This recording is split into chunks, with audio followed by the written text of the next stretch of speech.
J'ai envie, frères et sœurs, de revoir Fafa, ma grand-mère paternelle. J'ai envie de revoir Tintin et Nénin, mes grand-mères, ma grand-mère et mon grand-père maternels. Je ne connais pas vos grands-parents, sauf peut-être Mémé et Camille, que je vois quand je passe près du mur des Mathieu. Mais j'espère que vous aussi, vous aimeriez voir ces grands-parents, ceux qui nous ont quittés, nos parents, nos frères, nos sœurs de sang et de chair, et en Christ. Laissez-moi vous dire quelque chose cet après-midi. Nous allons les revoir au nom de Jésus-Christ. Tous ceux qui nous ont quittés ces temps derniers, ma foi me fait répondre, oui, amen, viens Seigneur Jésus.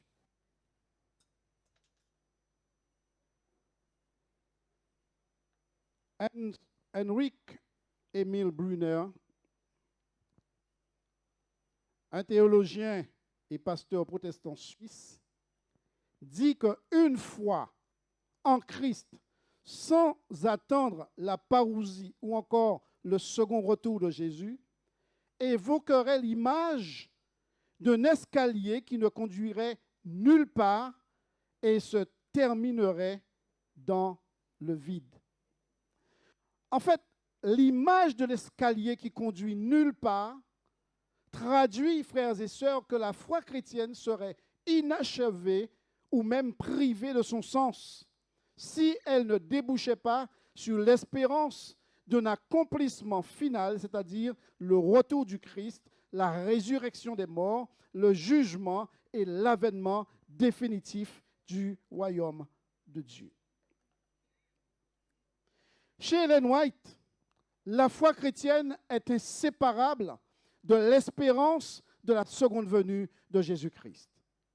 Pour elle, croire en Christ sans attendre activement son retour enlève à la fois son orientation, son dynamisme et sa finalité. La venue du Christ,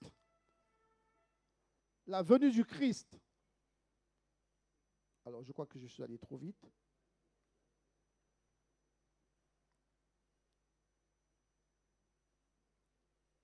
Pardon. La venue du Seigneur doit être l'espérance constante des enfants de Dieu. Parce que sans cette attente, la foi perd sa direction. Une foi sans cette espérance devient tout simplement stérile et formaliste. Et elle dit dans Témoignage pour l'Église au volume 1, page 123, que beaucoup professent attendre le Seigneur, mais ils ne se préparent pas à sa venue. Et une telle foi est morte, car elle n'agit pas par l'amour et elle ne purifie pas l'âme. Et c'est pourquoi j'ai beaucoup apprécié ce chant du RCR Quartet quand il nous a dit « Fais du bien ». Fais du bien. Fais-le avec amour. Et puis, ils nous ont pris un chant qui nous introduit dans le sujet d'aujourd'hui, le millénium que nous passerons au ciel avec Christ. Et ce détail, millénium au ciel, est très important parce qu'il y a d'autres professions religieuses qui croient que le millénium, c'est quelque chose comment dirais-je, de spirituel. C'est quelque chose qui est déjà passé. Et c'est passé à la croix quand Christ a donné sa vie. Ou encore c'est présent. Mais le millénium que nous croyons, vous et moi, c'est un 1000 ans que nous passerons au ciel avec Jésus-Christ. Et nous en verrons les détails dans un instant. Le message de la seconde venue de Jésus, dit Madame White, la bienheureuse espérance du retour du Christ donne aux croyants, pourquoi ça fait ça?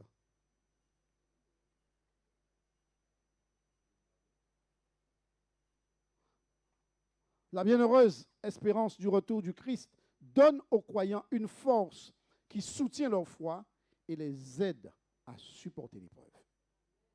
Et le message de la seconde venue est l'étoile brillante du matin qui éclaire l'horizon de l'Église. Ce n'est pas un escalier qui monte et qui débouche nulle part. Mais c'est une espérance qui nous amène à rencontrer le Christ, celui qui a donné sa vie pour nous. Frères et sœurs, ce matin, je voudrais vous dire que plus de 300 passages du Nouveau Testament parlent du retour de Jésus-Christ. Ce n'est pas un hasard. Cette espérance constituait un élément fondamental de la prédication de l'Évangile primitive. Elle est liée à notre sanctification, à notre service, à notre vigilance quotidienne et aussi à notre glorification. Le retour en gloire de Jésus-Christ, dit Brunner, est un point central de la théologie chrétienne. Il dit que la foi en Christ n'est pas seulement une adhésion à son enseignement ou une reconnaissance de sa mort et de sa résurrection. La foi en Christ est inséparablement liée à l'espérance de sa venue ultime. Quels sont ceux qui attendent le retour de Jésus? Laissez-moi voir vos mains. Gloire à Dieu.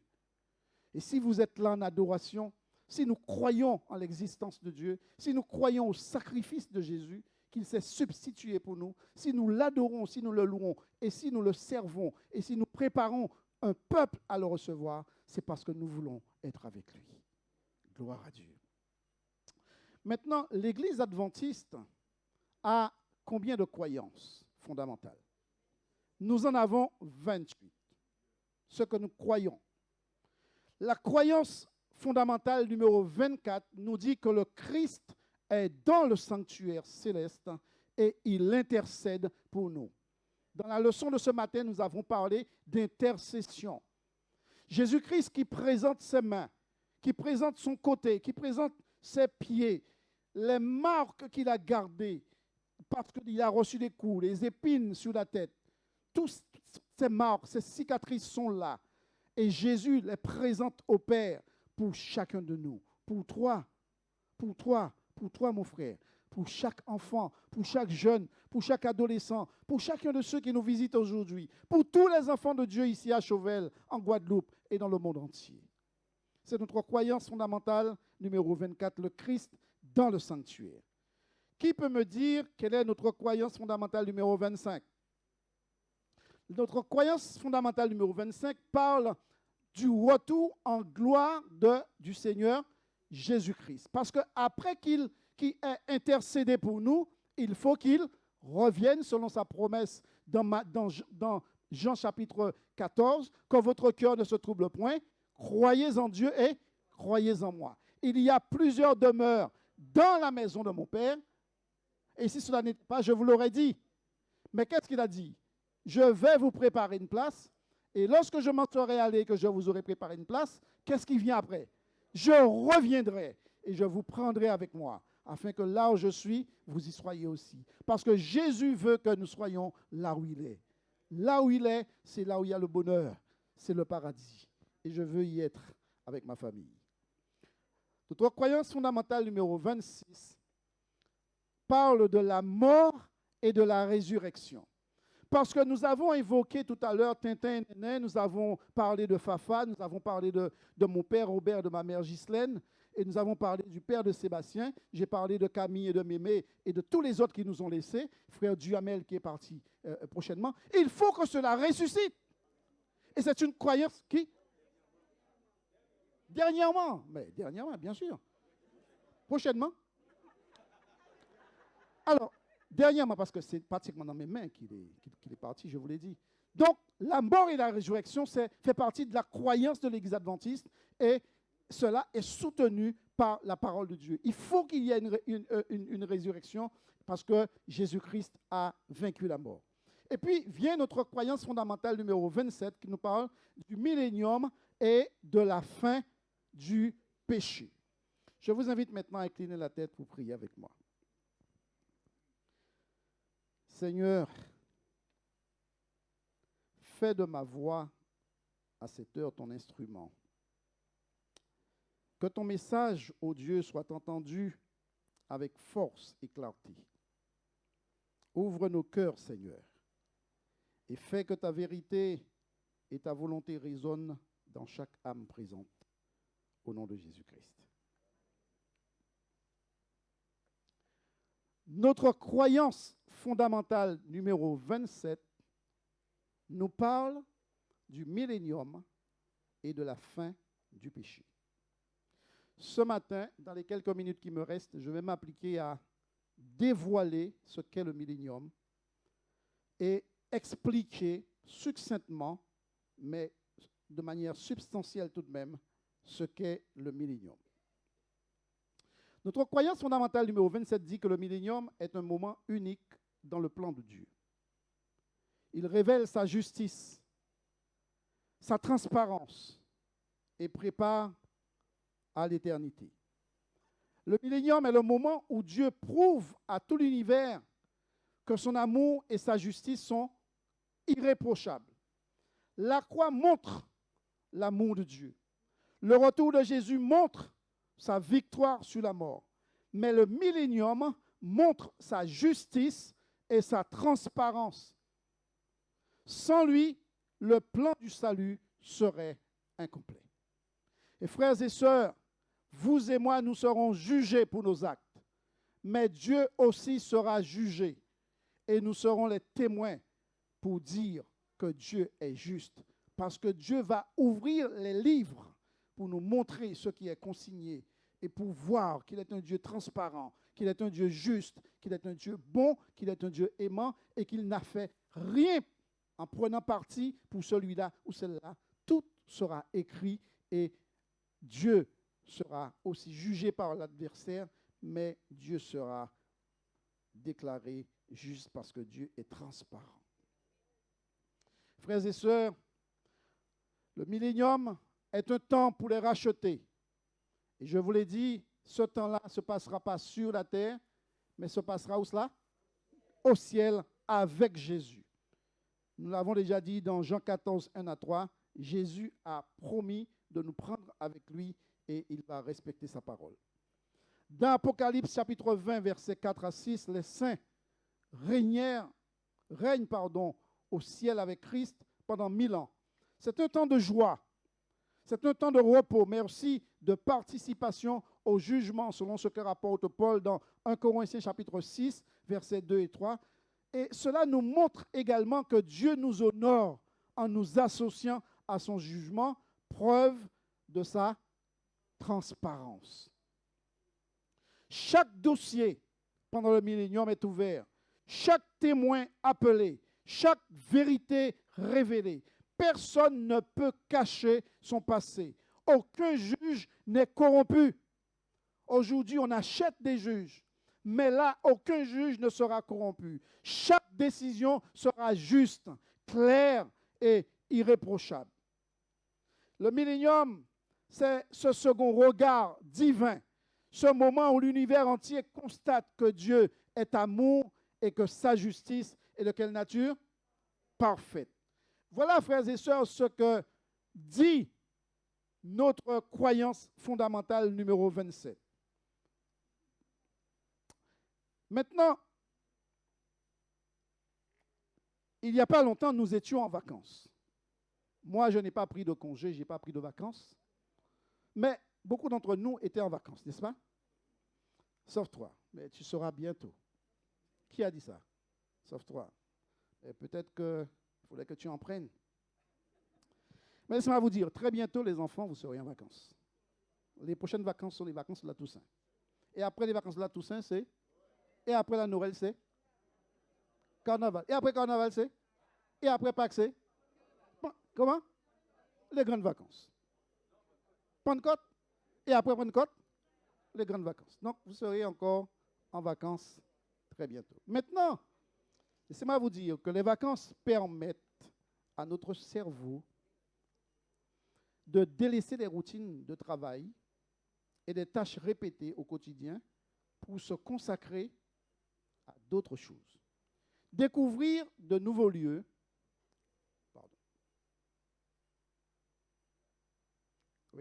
découvrir de nouveaux lieux et faire de nouvelles activités, on dit généralement, cela stimulent le cerveau, lui font du bien, pour que lui aussi se retrouve en vacances.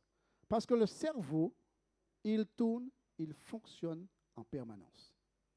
Le cerveau, même quand nous dormons, eh bien, travaille. C'est comme un ordinateur qu'on laisse ouvert et qui travaille jour et nuit sans arrêt. Le cerveau a besoin de repos et c'est pourquoi nous prenons des vacances. Je n'ai pas pris de vacances, mais je vous ai dit que j'ai failli mourir parce qu'un dimanche, je suis allé à la plage et le grand nageur, pêcheur, tout ce qu'on veut que je pensais être, connaisseur de la mer, qu'est-ce qui s'est passé? Eh bien, j'ai vu une grande vague se former et j'ai dit, je vais la surfer celle-là. Mais je ne vais pas rentrer dedans, mais je vais la prendre de dos. Mais elle a eu le temps de se former, elle m'a enveloppé, elle m'a roulé, elle m'a jeté par terre. Tony était là et j'ai pris le coup du lapin et j'étais sonné. Il a fallu que je me relève rapidement, sortir de l'eau pour que la vague ne m'emporte pas. Parce que, vous savez, quand une vague se forme et quand il y a de la houle, le sable de vieux habitants, qui est un sable gris, devient noir. Et on ne vous voit pas. Et c'est ainsi que la vague aurait pu partir avec votre pasteur. Mais vous m'auriez revu parce qu'il y a la résurrection des morts. Et pendant le millénium.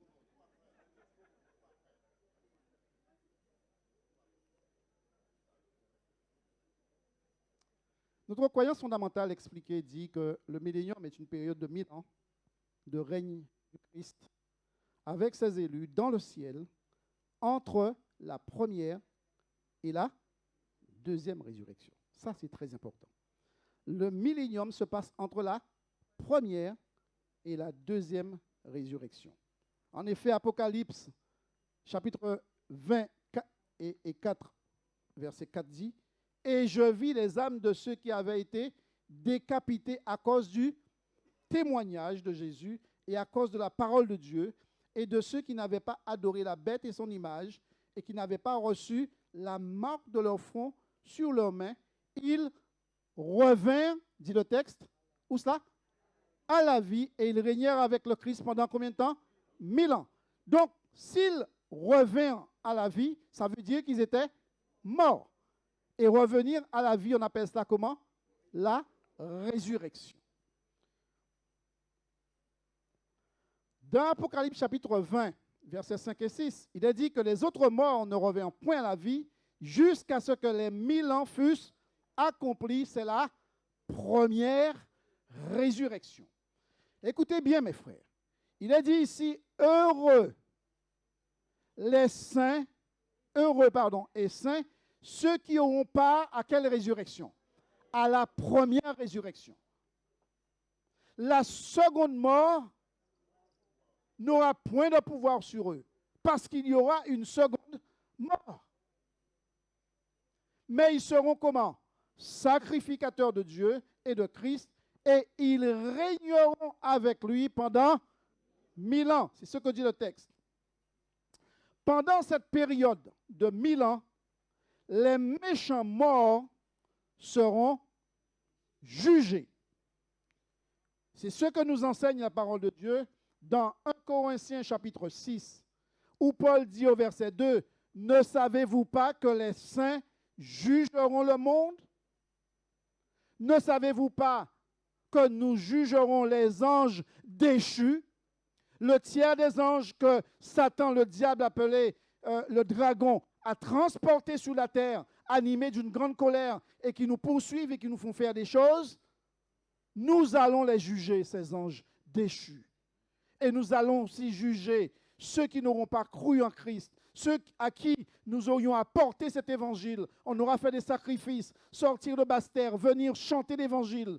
Et les gens écoutent et ne se soucient pas. Ils donnent dos, ils ont écouté, parlez, moi je fais des affaires.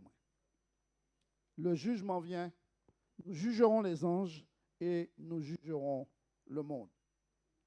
Dans Apocalypse chapitre 20, versets 11 et 12, il est dit, « Et puis, je vis un grand trône blanc et celui qui était assis dessus. La terre et le ciel s'enfuirent devant sa face, et il ne fut plus trouvé de place pour eux. Et je vis les morts, les grands et les petits, qui se tenaient devant le trône. Les livres furent ouverts. Les tribunaux d'aujourd'hui n'ont rien inventé.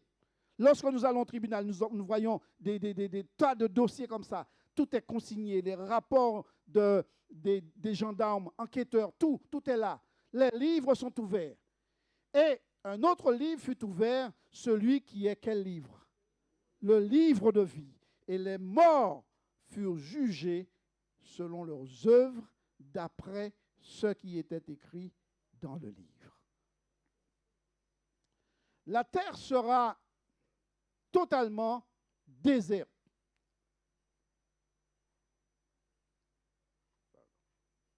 La terre sera totalement déserte. Elle ne comptera pas un seul être humain vivant, mais sera occupée par Satan et ses anges. Satan, aujourd'hui, n'est pas en vacances, contrairement à ce que nous croyons. Ces anges ne sont pas en vacances. La Bible dit qu'il est animé d'une grande colère. Il aille tout partout. Mais un jour, ce jour-là, il sera en vacances. Forcé. Et ses anges seront aussi en vacances. Il y a quelqu'un monter, qui descendre, qui la richaine, parce qu'il fait. Parce qu'il n'y aura plus personne pour séduire. Les enfants de Dieu ressuscités, ceux qui sont morts, seront avec Christ dans le ciel. Ceux qui sont vivants et qui l'attendaient seront aussi enlevés, selon ce que Paul enseigne dans 1 Thessaloniciens chapitre 4. Et les morts qui n'attendaient pas Christ, qui sont morts les méchants, seront morts. Et donc Satan, il n'aura personne à séduire. Il va monter, il va descendre, personne à séduire. Il sera en vacances. Apocalypse chapitre 20, verset 1 à 3 dit, « Puis je vis descendre du ciel un ange qui avait la clé de l'abîme et une grande chaîne dans sa main. Il saisit le dragon, le serpent ancien qui est le diable et Satan. Et il le lia pendant combien d'années? 1000 ans, et le jeta dans l'abîme. Ne pensez pas qu'il était lié avec des chaînes. Il était lié tout simplement parce que son activité de prédilection, il ne peut pas l'exercer. Pas ni pour mon a séduit encore. Donc il y est, il prie. Ferma et scella l'entrée au-dessus de lui, afin qu'il ne séduise plus les nations, jusqu'à ce que les 1000 ans fussent accomplis. Après cela, il faut qu'il soit délié pour un peu de temps. Et nous verrons ça dans le millénium tout à l'heure expliqué. Lorsque les 1000 ans seront écoulés, le Christ, accompagné de ses élus, descendra du ciel sur la terre avec la nouvelle Jérusalem, la cité sainte. Que va-t-il se passer? Eh bien, frères et sœurs, les méchants morts seront alors ressuscités. Vous vous rappelez quand Jean disait « Heureux ceux qui ont part à quelle résurrection? Heureux et saints ceux qui ont part à la première résurrection. » Voilà la deuxième résurrection. Les méchants morts seront alors ressuscités et avec Satan et ses anges, ils tenteront d'investir la cité, la nouvelle Jérusalem, mais il est dit qu'un feu venant de Dieu les consumera et purifiera la terre. Ézéchiel chapitre 28 soutient cela en disant « Par la multitude de tes iniquités, par l'injustice de ton commerce, tu as profané tes sanctuaires. Je fais sortir du milieu de toi un feu qui te dévore. Je te réduis en cendres sur la terre aux yeux de tous ceux qui te regardent. » Et nous serons de ceux qui regarderont Satan et ses anges brûlés, nous qui ont fait du tort. Vous ne voulez pas être là, frères et sœurs? Il y a deux endroits à être. Soit à regarder ou soit à être regardé. Moi, je préfère regarder. Et vous? Quels sont ceux qui voudraient regarder? Gloire à Dieu. Ainsi, l'univers sera libéré à jamais du péché et des élus. Et nous avons tous les textes que nous pouvons lire lorsque nous allons rentrer à la maison. Vous pouvez les noter, vous pouvez faire une capture d'écran pour voir si ce que je vous dis, ce que je vous enseigne aujourd'hui, c'est vrai ou c'est juste une croyance fondamentale de l'Église adventiste qui a été réfléchie par les penseurs. Non. Les 1000 ans et la fin du péché, c'est une doctrine biblique et ce sera le bonheur sans fin pour les élus, pour les enfants de Dieu.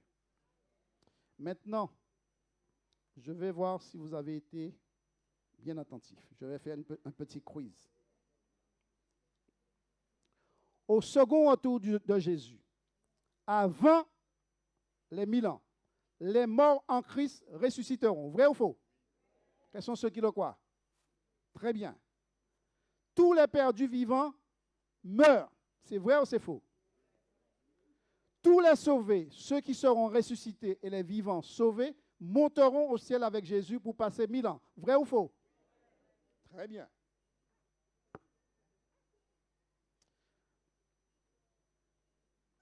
Pendant les 1000 ans, parce que nous avons vu avant les 1000 ans, maintenant, pendant les 1000 ans, la terre est dévastée et Satan est lié pendant 1000 ans. Vrai ou faux? Il ne pourra plus séduire personne. Vrai ou faux? Jésus et les élus jugeront les méchants. Vrai ou faux? Le jugement de Dieu sera juste et transparent. Vrai ou faux? Très bien. Maintenant, après les 1000 ans, tous les perdus ressusciteront. Vrai ou faux? C'est la deuxième résurrection. Nous l'avons vu, n'est-ce pas? Satan et les perdus attaqueront la cité de Dieu. Vrai ou faux? Dieu détruira définitivement Satan et les méchants. Vrai ou faux? Et le royaume sera établi pour toujours. Vrai ou faux? Après les 1000 ans, dites-moi, le péché, la maladie et la mort n'existeront plus. Vrai ou faux?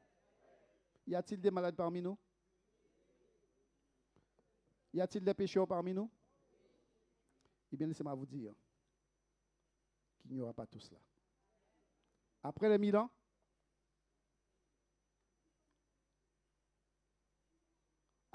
ans, le péché, la maladie et la mort n'existeront plus jamais. Ainsi, l'univers sera libéré à jamais du péché et des pécheurs, parce qu'ils seront dans le feu. Ils auront péri dans le feu. Maintenant, j'aimerais vous inviter à chanter ce chant avec moi. Nous marchons ensemble vers un beau pays. Nous marchons ensemble, je voudrais que les musiciens m'accompagnent, nous marchons ensemble vers le paradis. Vous le croyez? Je vous demande de le chanter comme si nous y étions déjà. Nous marchons ensemble. Nous marchons ensemble.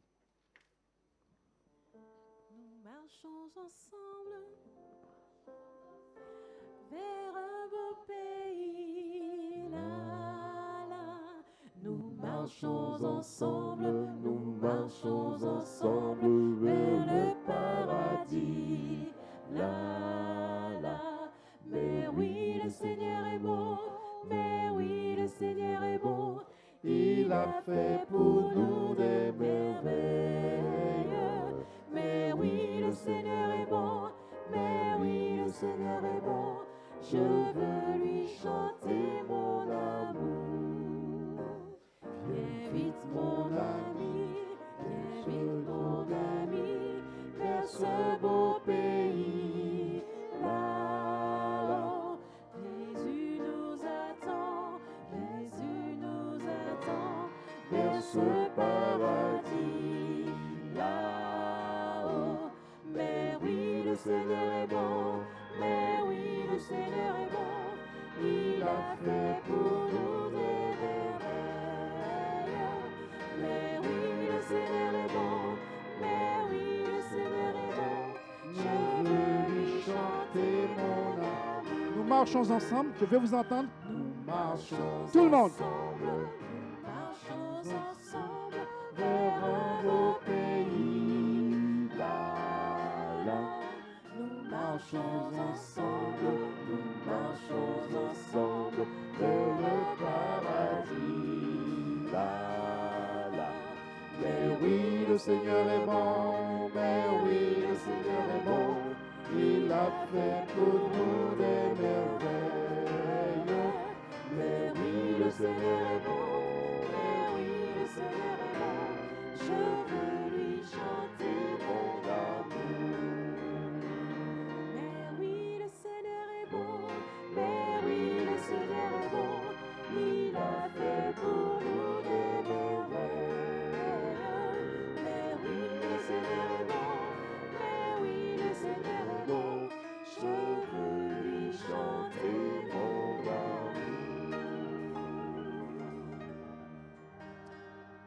Je rends gloire à Dieu pour cela, frères et sœurs. Le chant dit que nous marchons, n'est-ce pas? Qu'est-ce que je fais? Je marche, mais je marche comment? Seul. Mais le chant dit que nous marchons comment? Ensemble. C'est ensemble qu'on va le faire. Ce n'est pas individuellement. C'est comment? Ensemble. C'est main dans la main. C'est ensemble. Dieu nous appelle à marcher ensemble. Nous sommes frères et sœurs. Nous portons des noms différents, mais nous avons la même histoire. Et puis nous avons rencontré le même Sauveur qui nous a pris par la main. Et comme une chaîne, il tient la main de Pierre, il tient la main de Paul. Mais moi, je tiens la main de Pierre, je suis derrière. Et vous aussi. Et nous marchons comment? Je me rappelle quand j'allais au temple, on n'avait pas de voiture. Il fallait faire près de 1 kilomètre, presque 2 kilomètres à pied. Mon père n'allait pas au temple à l'époque. Mais jamais il n'a autorisé que je parte. Après que ma soeur Nadine parte, il aimait voir maman devant et tous ses enfants derrière comme des petites poules, comme des poussins. Et on marchait le long de la route ensemble.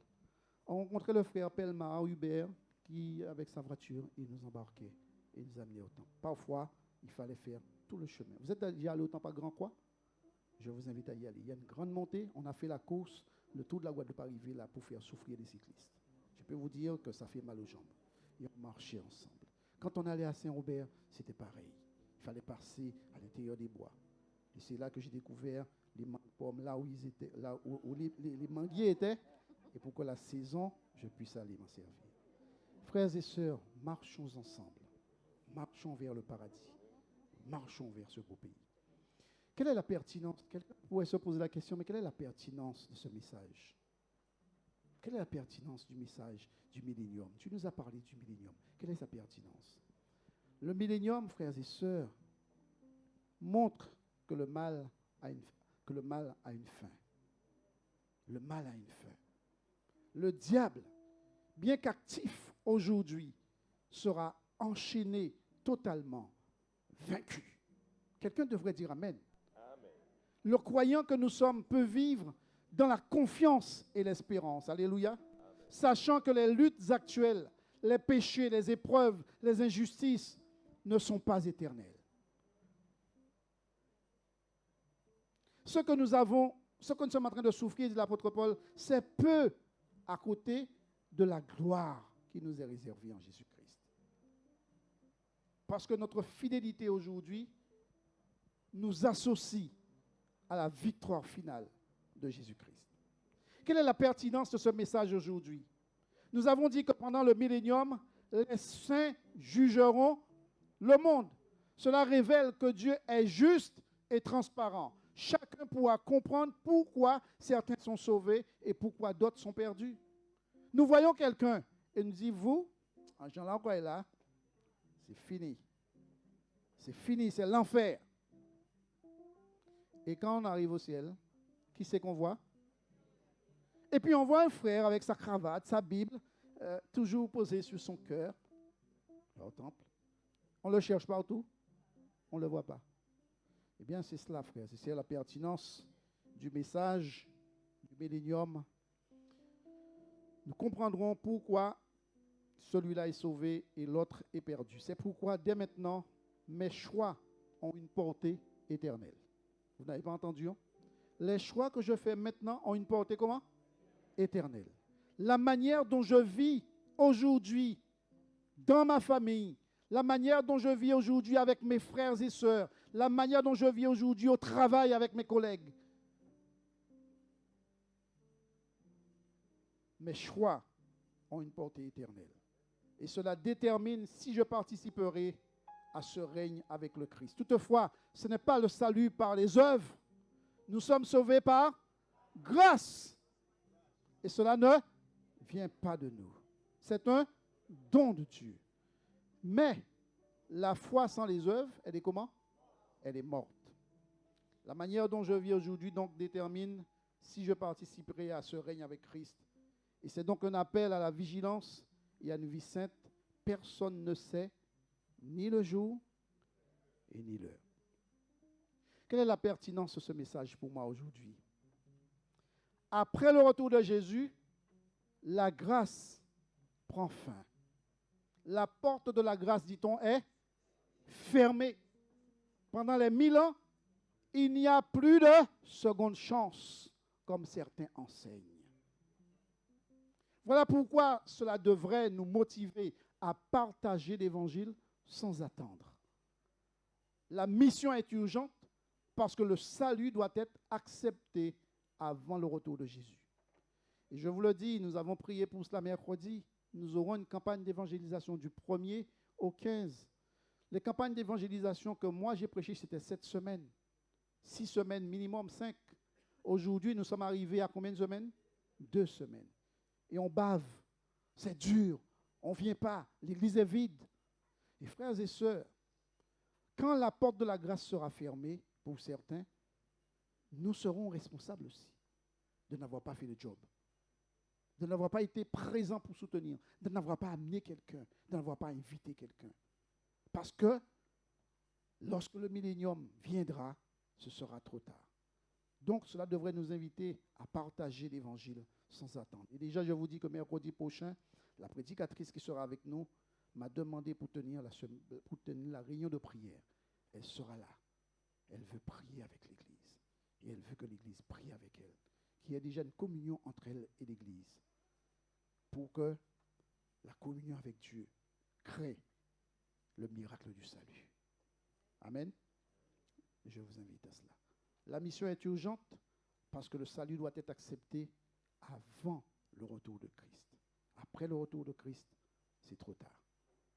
Les 1000 ans représentent un temps de repos et de communion parfaite avec Dieu après les tribulations de cette terre. Vous n'avez pas de tribulation? Moi, je vois tous les jours. Tous les jours, il faut en mettre 500 euros. On me dit que les phares, là, chaque phare coûte 500 euros. Les 2 phares ne marchent pas. C'est pourquoi mais j'ai 2 voitures, mais il faut que tu me donnes un petit peu d'argent peut-être. Ou prier pour moi. D'accord? Donc, les tribulations, mes frères.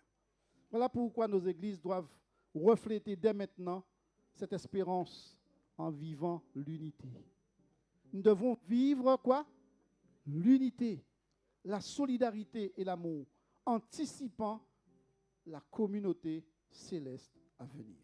C'est comme si nous sommes une grande chorale, nous sommes en train de répéter et les anges regardent et ils écrivent ces consignes. S'il y a une hypocrisie parmi nous, ça écrit et c'est pourquoi il y aura des surprises. Quelqu'un qui est là tout le temps n'est pas là au ciel. Parce que c'est écrit dans le livre de vie. Frères et sœurs, la pertinence du message des 1000 ans, c'est la révélation du caractère de Dieu. Le millénium est la démonstration que Dieu est amour et justice. Il prend le temps de montrer pourquoi chaque décision est juste.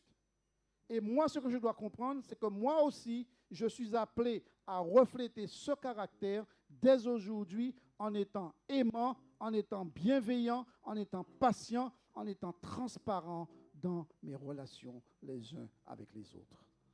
Voilà donc la pertinence de ce message pour moi aujourd'hui.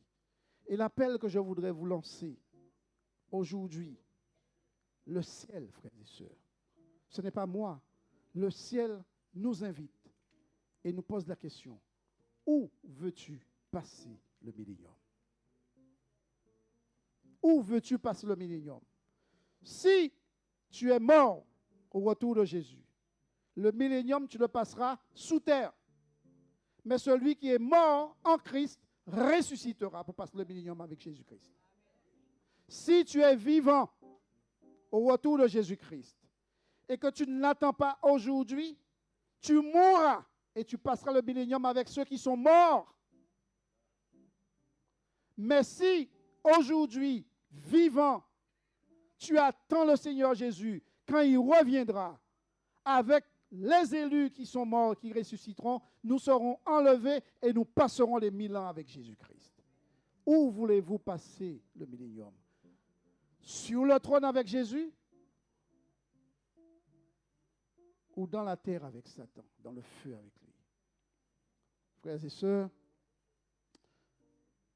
veux-tu être du côté de ceux qui règnent avec Christ ou parmi ceux qui dorment dans la mort attendant le jugement final?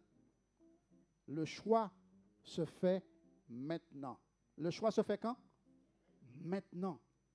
Dieu ne demande pas la perfection humaine, mais une décision sincère. Un cœur qui se donne à Jésus, un engagement à marcher dans sa lumière. Dieu t'invite aujourd'hui à déposer tes luttes. Dieu t'invite aujourd'hui à déposer tes fardeaux, tes doutes aux pieds de Jésus-Christ et à renouveler ton alliance avec lui. Le voulez-vous? Dieu t'invite aujourd'hui à choisir la vie éternelle et la joie de partager le règne avec Jésus-Christ. Le veux-tu? Le temps du millénium n'est pas une fiction. Le temps du millénium arrive, mais c'est aujourd'hui le jour du salut.